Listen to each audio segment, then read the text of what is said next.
ఇళ్ల స్థలాలు ఇళ్ల స్థలాలు ఇళ్ల స్థలాలు ఇళ్ల స్థలాలు ఇళ్ల స్థలాలు ఇళ్ల స్థలాలు పట్టాలు కలిగిన బాధితులకు ఇళ్ల స్థలాలు పట్టాలు కలిగిన బాధితులకు ఇళ్ల స్థలాలు పట్టాలు కలిగిన బాధితులకు ఇళ్ల స్థలాలు ఇళ్ల స్థలాలు ఇళ్ల స్థలాలు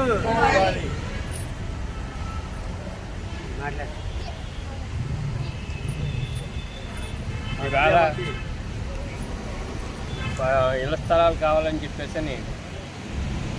ఎప్పటి నుంచో ప్రభుత్వాన్ని అడగడం జరిగింది. ప్రభుత్వం కూడా గ్రామీణ ప్రాంతంలో 3 సెంట్లు, పట్టణ ప్రాంతంలో 2 సెంట్లు ఇస్తానంటం జరిగింది. ఇది పిఠాపురం పేదలకి 127 ఎకరాలు భూమి సేకరించడం జరిగింది. సేకరించిన భూమిని ఈనాటికి పేదలకు ఇళ్ల స్థలాలు కట్టుకోవడానికి మంజూరు చేయటం లేదు. తక్షణమే పవన్ కళ్యాణ్ గారు స్పందించి అధికారులతో సంప్రదించి అందరికీ కూడా ఇళ్ల స్థలాలు కేటాయించాలని, అలాగే ఇల్లు కట్టుకోవడానికి 5 లక్షల రూపాయలు కేటాయించాలని ఇవ్వాలని చెప్పేసి భారత కమ్యూనిస్ట్ పార్టీ కోరుతూ ఉంది. వీళ్ళందరికీ కూడా ఇళ్ల స్థలాలు కేటాయించాలని, గతంలో ప్రభుత్వం ఇచ్చిన పట్టాదారులు కూడా సెంటు స్థలాలు కూడా 2 సెంట్లుగా మార్చి వాళ్ళకి కూడా 2 సెంట్ల స్థలాన్ని కేటాయించాలని కోరుతున్నాం. అలాగే కొత్తగా పెట్టుకున్న వారికి 2 సెంట్లు, పట్టణ ప్రాంతంలో 3 సెంట్లు, గ్రామీణ ప్రాంతాల్లో ఇవ్వాలని చెప్పేసి కోరుతూ ఉన్నాం. ఇళ్ల స్థలాల బాధితులు విషయమై మేము సంవత్సరాల తరబడి పోరాడుతూ ఉన్నాం. మొన్న డిప్యూటీ సీఎం గారు వచ్చారు. ఆయనకి అవగాహన ఉందో లేదో దీని మీద ఈ కలెక్టర్ గారు, స్థానిక అధికారులు ఆయన దృష్టికి తీసుకెళ్లారో లేదో తెలియదు. ఇక్కడ అధికార పార్టీ నాయకులు అని చెప్పుకోవడం జరుగుతుంది, కానీ వీళ్ళు పదవుల గురించి కొట్లాడుకుంటున్నారు. కానీ ఈ పేదవాళ్ళు ఇళ్ల స్థలాల గురించి ఆ పార్టీ అధినేతకు చెప్పాలా అన్నది కనీసం బాధ్యత లేకుండా వ్యవహరిస్తూ ఉన్నారు. వీళ్ళు పదవుల గురించి, వీళ్ళు లేదంటే కబ్జాల గురించి ఈ ప్రయత్నాలు చేస్తున్నారు తప్ప ఈ స్థలాల విషయం ఇంతమంది ఈ పట్టాలు పట్టుకుని ఇలా సఫర్ అవుతూ ఉన్నారు. ఇంతమంది అద్దె కొంపల్లో ఉండి ఇబ్బంది పడుతున్నారు. లేదా ఇంతమంది ఒకే ఇంట్లో 3, 4 కాపురాలు చేస్తున్నారు. ఇవన్నీ గమనించాలి. వీళ్ళకి తొందరగా స్థలాలు ఇప్పించాలని ఒక్క నాయకుడు కూడా లేదు. పైగా సిపిఐ పార్టీ పోరాటం చేస్తూ ఉంటే మేము లేమా, మేము ఇప్పిస్తామని కబుర్లు చెప్పడం తప్ప ఈ అధినేత దృష్టికి తీసుకెళ్ళి సందర్భం లేదు. మొన్న వచ్చి పిఠాపురం ఎమ్మెల్యే గారు ఇక్కడ సంక్రాంతి సంబరాలు పెట్టారు. ఆ సంబరాల్లో ఒక శుభవార్త చెప్తాడు, ఇళ్ల స్థలాల విషయం మాట్లాడతాడంటే కనీసం ఈ విషయం ఎత్తకపోవడం అన్నదే ఆయనకి ప్రజల పట్ల అస్సలు బాధ్యత అన్నదే లేదు. కాబట్టి ఇక్కడ పారిశుద్ధ్యం గురించి మాట్లాడుతున్నాడు. ఇక్కడ సిబ్బంది లేకుండా ఆ పారిశుద్ధ్యం ఎలా జరుగుతుంది? కనీసం మీకు అవగాహన తెచ్చుకోండి, పరిపాలన విధానం నేర్చుకోండి. ముందు మీ కార్యకర్తలు కూడా మీ దృష్టికి తీసుకురావట్లేదు. ఇలా పట్టాలు పట్టుకుని తిరుగుతున్నారు మహిళల బాధలు మీకు అర్థం కావాలని అడుగుతూ ఉన్నాం. కాబట్టి పండగ వెళ్ళేదాకా చూస్తాం. 18వ తారీఖున చలో ఖమ్మం కార్యక్రమం ఉంది. ఆ కార్యక్రమం అయిన తర్వాత స్థానిక ఉప్పాడ సెంటర్లో ఈ 5,000 పైగా ఉన్న బాధ్యతలందరినీ కలుపుకొని నిరాహార దీక్ష పూనుకుంటాం. అప్పుడు పవన్ కళ్యాణ్ గారు వస్తారు, కలెక్టర్ గారే వస్తారు, ఆర్డీఓ గారు వస్తారు. అక్కడే తేల్చుకుంటామని ఈ సందర్భంగా తెలియజేస్తా ఉన్నాం.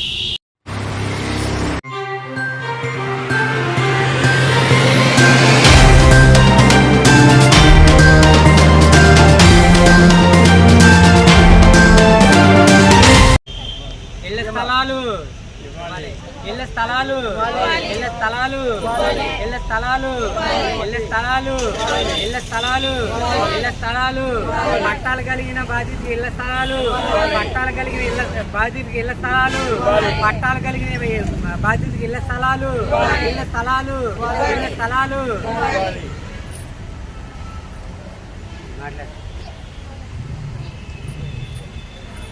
ఇవాళ ఇళ్ల స్థలాలు కావాలని చెప్పేసి ఎప్పటి నుంచో ప్రభుత్వాన్ని అడగడం జరిగింది. ప్రభుత్వం కూడా గ్రామీణ ప్రాంతంలో 3 సెంట్లు, పట్టణ ప్రాంతంలో 2 సెంట్లు ఇస్తానంటం జరిగింది. ఇది పిఠాపురం పేదలకి 127 ఎకరాలు భూమి సేకరించడం జరిగింది. సేకరించిన భూమిని ఈనాటికి పేదలకు ఇళ్ల స్థలాలు కట్టుకోవడానికి మంజూరు చేయటం లేదు. తక్షణమే పవన్ కళ్యాణ్ గారు స్పందించి అధికారులతో సంప్రదించి అందరికీ కూడా ఇళ్ల స్థలాలు కేటాయించాలని, అలాగే ఇల్లు కట్టుకోవడానికి 5 లక్షల రూపాయలు కేటాయించాలని ఇవ్వాలని చెప్పేసి భారత కమ్యూనిస్ట్ పార్టీ కోరుతూ ఉంది. వీళ్ళందరికీ కూడా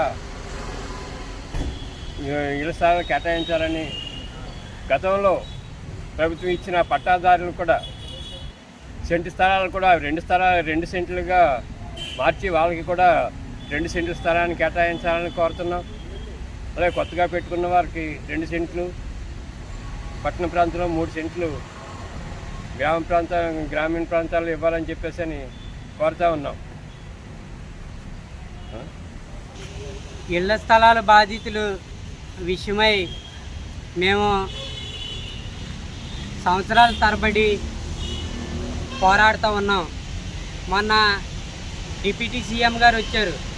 ఆయనకి అవగాహన ఉందో లేదో దీని మీద ఈ కలెక్టర్ గారు, స్థానిక అధికారులు ఆయన దృష్టికి తీసుకెళ్లారో లేదో తెలియదు. ఇక్కడ అధికార పార్టీ నాయకులు అని చెప్పుకోవడం జరుగుతుంది, కానీ వీళ్ళు పదవుల గురించి కొట్లాడుకుంటున్నారు. కానీ ఈ పేదవాళ్ళు ఇళ్ల స్థలాల గురించి ఆ పార్టీ అధినేతకు చెప్పాలా అన్నది కనీసం బాధ్యత లేకుండా వ్యవహరిస్తూ ఉన్నారు. వీళ్ళు పదవుల గురించి, వీళ్ళు లేదంటే కబ్జాల గురించి ఈ ప్రయత్నాలు చేస్తున్నారు తప్ప ఈ స్థలాల విషయం ఇంతమంది ఈ పట్టాలు పట్టుకుని ఇలా సఫర్ అవుతూ ఉన్నారు. ఇంతమంది అద్దె కొంపల్లో ఉండి ఇబ్బంది పడుతున్నారు. లేదా ఇంతమంది ఒకే ఇంట్లో 3, 4 కాపురాలు చేస్తున్నారు. ఇవన్నీ గమనించాలి. వీళ్ళకి తొందరగా స్థలాలు ఇప్పించాలని ఒక్క నాయకుడు కూడా లేదు. పైగా సిపిఐ పార్టీ పోరాటం చేస్తూ ఉంటే మేము లేమా, మేము ఇప్పిస్తామని కబుర్లు చెప్పడం తప్ప ఈ అధినేత దృష్టికి తీసుకెళ్ళి సందర్భం లేదు. మొన్న వచ్చి పిఠాపురం ఎమ్మెల్యే గారు ఇక్కడ సంక్రాంతి సంబరాలు పెట్టారు. ఆ సంబరాల్లో ఒక శుభవార్త చెప్తాడు, ఇళ్ల స్థలాల విషయం మాట్లాడతాడంటే కనీసం ఈ విషయం ఎత్తకపోవడం అన్నది ఆయనకి ప్రజల పట్ల అస్సలు బాధ్యత అన్నదే లేదు. కాబట్టి ఇక్కడ పారిశుద్ధ్యం గురించి మాట్లాడుతున్నాడు. ఇక్కడ సిబ్బంది లేకుండా పారిశుద్ధ్యం ఎలా జరుగుతుంది? కనీసం మీకు అవగాహన తెచ్చుకోండి, పరిపాలన విధానం నేర్చుకోండి. ముందు మీ కార్యకర్తలు కూడా మీ దృష్టికి తీసుకురావట్లేదు. ఇలా పట్టాలు పట్టుకుని తిరుగుతున్నారు మహిళల బాధలు మీకు అర్థం కావాలని అడుగుతూ ఉన్నాం. కాబట్టి పండగ వెళ్ళేదాకా చూస్తాం. 18వ తారీఖున చలో ఖమ్మం కార్యక్రమం ఉంది. ఆ కార్యక్రమం అయిన తర్వాత స్థానిక ఉప్పాడి సెంటర్లో ఈ 5,000 పైగా ఉన్న బాధ్యతలందరినీ కలుపుకొని నిరాహార దీక్ష పూనుకుంటాం. అప్పుడు పవన్ కళ్యాణ్ గారు వస్తారు, కలెక్టర్ గారే వస్తారు, ఆర్డీఓ గారు వస్తారు. అక్కడే తేల్చుకుంటామని ఈ సందర్భంగా తెలియజేస్తా ఉన్నాం.